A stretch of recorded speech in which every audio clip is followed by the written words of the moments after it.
রাজপথ ও সংসদ মাতিয়ে রেখেছেন, তাদের মধ্যে অন্যতম মির্জা ফখরুল ইসলাম আলমগীর। কখনো সরকারের নীতি নির্ধারক, কখনো রাজপথের আপসহীন মুখপাত্র, তার রাজনৈতিক পথচলা বাংলাদেশের পালাবদলের ইতিহাসের সাথে ওতপ্রোতভাবে জড়িয়ে আছে। 1948 সালের 26 জানুয়ারি উত্তরের জনপদ ঠাকুরগাঁয়ে তার জন্ম। ঢাকা বিশ্ববিদ্যালয়ে অর্থনীতি বিভাগ থেকে স্নাতকোত্তর শেষে পেশা হিসেবে বেছে নিয়েছিলেন শিক্ষকতা। রাজনীতির উত্তাল ময়দানে আসার আগে শ্রেণীকক্ষের সেই অভিজ্ঞতা তার ব্যক্তিত্ব ও বক্তব্যে এক পরিশীলিত ছাপ ফেলে গেছে, যা আজও তাকে অন্য সবার চেয়ে আলাদা করে রাখে। পরবর্তীতে তিনি বাংলাদেশ জাতীয়তাবাদী দল বা বিএনপির আদর্শে উজ্জীবিত হয়ে রাজনীতিতে সক্রিয় হন। তৃণমূল থেকে নিজের সাংগঠনিক দক্ষতা প্রমাণ করে ধীরে ধীরে উঠে আসেন কেন্দ্রীয় নেতৃত্বে। দলের মহাসচিব হিসেবে দায়িত্ব গ্রহণের পর থেকে প্রতিকূল সময়েও দলীয় অবস্থান তুলে ধরা এবং জাতীয় রাজনীতিতে দলের মুখপাত্র হিসেবে তিনি নিজেকে অপরিহার্য করে তোলেন। 2001 সালের নির্বাচনে ঠাকুরগাঁও 1 আসন থেকে সংসদ সদস্য নির্বাচিত হয়ে তিনি সরাসরি নীতি নির্ধারণী প্রক্রিয়ায় যুক্ত হন। প্রথমে কৃষি এবং পরে বেসামরিক বিমান পরিবহন ও পর্যটন মন্ত্রণালয়ের প্রতিমন্ত্রীর দায়িত্ব পালন করেন। সেই সময়ের প্রশাসনিক অভিজ্ঞতা তাকে একজন দূরদর্শী রাজনৈতিক নেতা হিসেবে গড়ে তুলতে সাহায্য করে।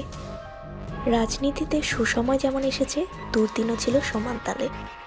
2023 সালের 28 অক্টোবর ঢাকার রাজনৈতিক সংঘাতের পর তাকে একাধিক মামলার মুখে পড়তে হয়। দীর্ঘ 109 দিন তিনি কারাবরণ করেন।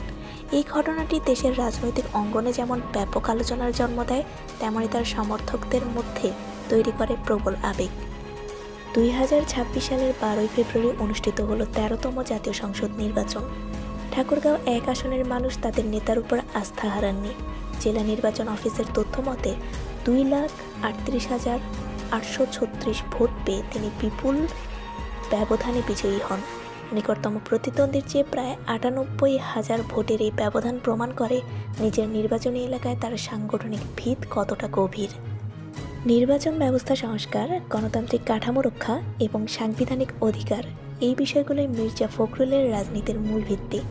সমালোচকদের মতে বিরোধী রাজনীতিতে আরও কঠোর কৌশলের প্রয়োজন থাকলেও তার মার্জিত ও সংযত উপস্থাপন ভঙ্গি দেশের শিক্ষিত সমাজের কাছে তাকে গ্রহণযোগ্য করে তুলেছে। শ্রেণীকক্ষ থেকে শুরু করে জাতীয় সংসদ, মির্জা ফখরুল ইসলাম আলমগীরের রাজনৈতিক যাত্রা দীর্ঘ কয়েক দশকের। প্রাপ্তি আর অপ্রাপ্তির হিসাব যাই হোক, বাংলাদেশের রাজনৈতিক ইতিহাসে তার নাম এক লড়াকু ব্যক্তিত্ব হিসেবেই খোদাই করা থাকবে। সময়ের বিচারে আগামীর প্রজন্মই নির্ধারণ করবে তার চূড়ান্ত মূল্যায়ন।